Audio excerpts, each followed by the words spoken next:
Hello everyone, this is Defense Politics Asia, and this is the summary for the day of 810 for the 13th of May, or the situation report for the Ukraine war or the special military operation in Ukraine. I just want to let you know that this is recorded 1 hour after the Frontline Changes report has been published. So information from this point onward all the way to you seeing this video, new information may not be inside, because I can't really predict the future. Not can't really, I totally cannot predict the future. So don't complain, because yeah, but I have to record first, because if not later I have no energy to record. Then it's a problem. So this is a situation report for yesterday. So don't complain about information from today is not inside, because it's the yesterday's summary of what happened yesterday. Am I clear? So after the frontline changes report, there is actually one more frontline change that appeared. It's over at Kalinina. This is based on the geolocation, and it's very important because Russian forces have been geolocated inside Kalinina, and this means that the Russian forces have actually returned to Kalinina again and have captured grounds again. And this time around, they are on the, of course, eastern part of Kalinina again. So we will continue to monitor and see how this develops over the next situation, which the battle of Kalinina have restarted again. So we move on to the strategic and tactical reporting. And first thing first, there is a I thought there was a plane getting destroyed. That was yesterday. Yeah, confused. So we go to the Kharkiv Front first. Over the Kharkiv Front, we go from the west to east. Again, we still have no information about Avdiivka. So I can kind of confidently say that this actually did not happen. The information that Ryba received over here is actually, Ryba actually received this information is probably inaccurate. So this information is probably invalidated, because totally no one talks about it. So this must not have happened. But that happens. That's intelligence for you. When you work in intel, you'll know that information sometimes get invalidated, and they're actually inaccurate. So we move into the Lipsy sector. So this is the Lipsy sector. At the Lipsy sector, the Russian forces have actually attacked and captured most of Klipoke, according to the Ukrainian side. Of course, based on the Russian information, the mapping have already shown them taking most of it. There is geolocation of Russian forces basically raising the flag around here, confirming that they do have presence there. In fact, probably even bigger than the Ukrainian mapping have alluded to. So there's also other geolocation of Russian forces over these few locations, basically forcing that the Ukrainian mapping to have to acknowledge that the Russians is already there. And based on the latest information from the Deep State UA, the pro-Ukrainian source reported Lukyansk has been captured by the Russian forces. So, but despite that, the pro-Russian sources have not acknowledged this. Ryba still reported that it's under Ukrainian control, and a counterattack has been reported over in this area here. So, otherwise, there are also information from Ryba talking about fighting in the outskirts of Lipsy, and I'm not sure how to interpret this. It could be a case where the Russians are here, or could be here or here, all are considered outskirts. So regardless, the Russians are currently trying to push towards Lipsy, and which is also why this is called the Lipsy sector of the front. However, reinforcement from the Ukrainian side has been reported to have arrived at Lipsy. So it's a mix of territorial defense and some units. So we shall continue to monitor and see how this progress. Ukrainians are definitely determined to hold this position, the front line, and not allow the Russians to expand this foothold further.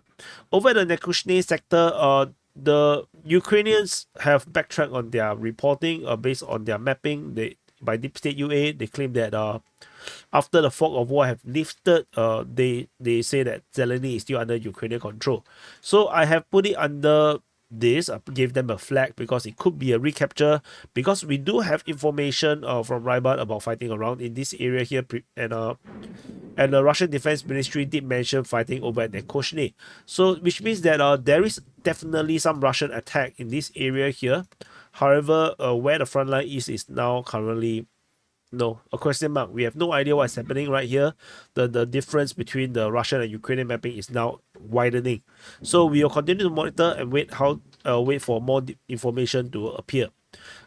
Just west of Lipsy, there is a geolocation of a Grad multiple launch rocket system of the Ukrainians getting hit by a Lancet. So this is Russia, Ukrainians artillery trying to give support around 10-12 kilometers away. That makes sense. We move on to the Zaporizhzhia sector. At the Zaporizhzhia sector, Russian forces are still attacking Brovaka as well as Zaporizhzhia. Information at Lipsitsky has not appeared.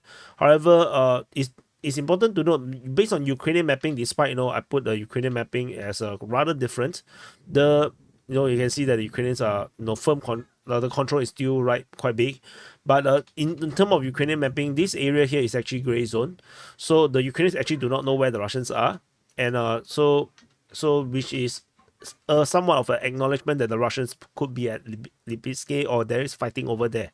So there are Russian presence, but it's not a firm control. So that's something to note. But otherwise, in terms of based on the information from the Russian defense, from the Ryba, the pro-Russian source, they said that the Russian forces are still trying to clear up the villages. It's still too early to talk about the capture. And the Ukrainian Defense Ministry acknowledged fighting over at the village of Zaporizhzhia. So the fighting over here is definitely confirmed right now. Over at the Voshchansk sector, there's some major changes. But before that, Okhiseve, or Ogosovo, there is actually the flag raising over there, the Russian flags being raised over there, confirming Russian control over of this sector, this village. Over at the Voshchansk, Russian forces have captured everything north of this river around here. There's this river, this Vocha river, and the Russian forces have basically taken everything north of this river. And there is geolocation of Russian forces raising the flag in the middle of Voshchansk, signaling that the possibility of Russian forces taking almost half of Voshchansk, or if not the full half of it. Ukrainian forces are definitely in the region, still fighting against the Russian forces, because there is geolocation of a bridge getting destroyed, which signifies that the Russians are trying to impede the movement of the Ukrainian forces over in this area here. And there's a possibility too. The fact that they destroyed this bridge over here, over the Vovcha River, there's a possibility that the Russians actually just wanted to come all the way to here. They just wanted to take the northern half of this river, and that's the end of their operation. That's a possibility. So we are not sure, or they just want to keep this way. They just want to keep this bridge, and they just want to penetrate through this highway and use this area here as a defensive position to not allow the Ukrainian forces to attack. That is also a possibility. So there is various way to interpret why the Russians are blowing certain bridges. Maybe they just want to stop. This is where they end the operation, or it could be just to move the Ukrainian defenders from one point to another to decide where they want to fight. That's also a possibility. So I think that's about it from the. There's one more geolocation. There's a few more geolocations actually. So south of BE Kolozia, there is a Lancet strike on Ukrainian artillery. Just over at this Sihelne, there is another Ukrainian location getting struck by Russian artillery, and then the Lancet hit another Ukrainian artillery in the northeast of Simenivka.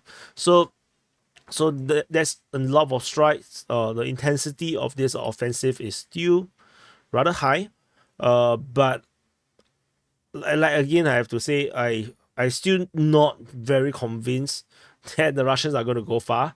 I still feel like this is just a diversionary attempt, but it is a very serious looking diversion. But of course, if you want the diversion to really work, you need to look very serious. So we move on from the Kharkiv Front, we go into the Kherson Front. At the Kherson Front, fighting is reported at Krinky, according to Rybar and the Ukrainian Defense Ministry. And Rybar actually reported interesting information, the Prussian source, that in the island north of Cossack camps. Cossack camp is actually Kozachi Lahire, and the Russian forces seems to be fighting Ukrainian forces in this islands region. We are not sure currently. There's no footage or information about what the hell is happening, but they did report about it. So Russian forces are pushing Krinky, and the fact that they are fighting in the islands is interesting. Because the Russian forces, like I mentioned in the previous information around 2 SITREPs ago, the Russian forces captured this island. Which is unusual because there's really no need to do that, but they did it anyway. So I wonder if this is a precursor or this is just a warning to the Ukrainians, or it could be the Russians are getting itchy about crossing the Kherson, the Dnipro River into the northern half of the Kherson. I'm not sure, but it's not an impossibility. So we shall continue to monitor. There is a geolocation of there's a counter artillery action in the northern part of Tyachinka, Ukrainian artillery getting destroyed, and over at the Shivony Mayat, there's a Russian airstrike on Ukrainian position, and north of this location, over at the north of Milove, there is a viral video going around. Which is Ukrainian drone operators. They laid out a lot of drones on the ground around their vehicle, and then it got spotted by Russian civilians drone, and then a cluster munition was launched at them, and it destroyed at least one of the vehicle. So we shall continue to monitor. There's one more geolocation over at Kisomis. There is a Russian airstrike on the Ukrainian position at Kizomis, and that's about it. Okay, that's it for the Kherson Front. I know you're not interested. Let's move on. Over at the Zaporizhzhia Front, at the Orkhiv sector, there is a Russian attack reported at Robotine region, as well as in the northwest of Verbove. Russian forces captured a bit more grounds in this area here in the northwest of Verbove, and the Ukrainians claim a bit more ground also further south of that location. But that's about it. Nothing very significant is happening around here. There is a geolocation just north of Novoandrievka, another Lancet hitting Ukrainian artillery, and this is getting a bit too common. The Russian drone operators, the drone force, is actively hunting for Ukrainian artillery, and this is going to hamper Ukrainian defensive efforts, because the Ukrainians are doing well in defending the Russians when their artillery is operating, particularly the good ones, the good artillery that is super accurate. But with this kind of a thing happening, it's going to hamper the defense of the Ukrainians. Over at the there is actually here. Okay, so the Donetsk Front. At the Donetsk Front, there is a Russian Sukhoi 25 shot down over the Donetsk Oblast. Exactly where in the Donetsk Oblast is unsure, because Donetsk Oblast is actually huge. And across the Donetsk Front, the Russian forces continue their attack over at Staromayoske, Uruzhaine, over at Novomihailivka towards Vodian, as well as the Battle of Krasnohorivka. So this is the current situation around here. Over the Velika Novosilka sector, major developments over at Staromayoske. Russian forces have taken all the tree lines on the west of Staromayoske and has expanded control in the southern part of Staromayoske, while they are continuing to put pressure at Uruzhaine. And this is bad, because if you look in, if we zoom in, Russian forces taken more grounds in the south, and these areas here are pointless to defend, because if you get encircled, you are doomed. So the Russians will not push in this direction, because there is a river here as well. So unless the Russians try to cross the river, otherwise the defensive effort is going to be here.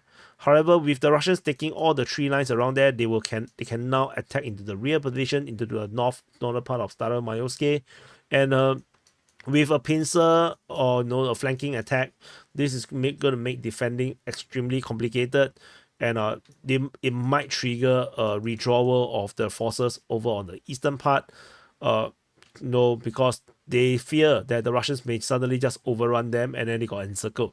So this is the situation at Staromayorsk. It's not looking very good. Over at the Velikan Novosibirsk, there is another strike. This time around, it's a Lancet on another artillery. As I mentioned already, a lot of artillery is getting destroyed by the Lancets. This is very, very bad for the Ukrainian side because artillery systems are very precious. It's even more precious than the ammunition because they are already running low on ammunition, but now they are producing more and more ammunition, but they're not getting more and more artilleries.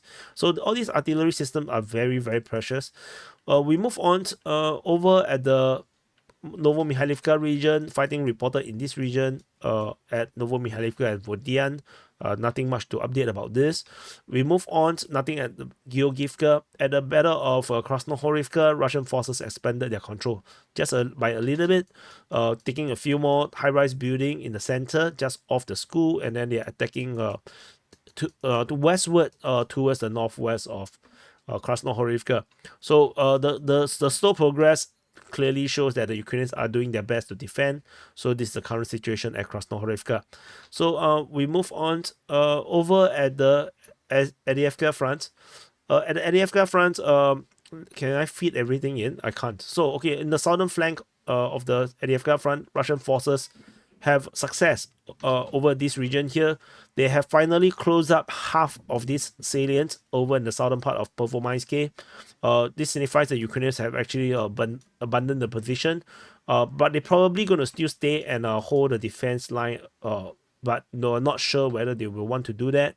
Then the Russian forces are trying to storm towards in the direction of Yasnobrodivka and attack Umansky from the south. So we move here. So the Russian forces are geolocated in these two locations, and based on the footages, it looks like they're attacking through the fields. And I think the objective is to capture the junction, so that once they capture the junction, Ukrainian forces over here will be stranded. Russian forces can move in, and they will have a path moving north into the settlement itself and capture the rest of the settlement in a pincer. The fact that they can't do it, this is a thing because the forces here got struck by FPV drones and whatnot. So it's going to be a tough going for the Ukrainians, for the Russians over here. We move on. In the northern half, the intensity of the fighting has reduced by a lot. However, the Russians are still trying to focus in this breakthrough zone.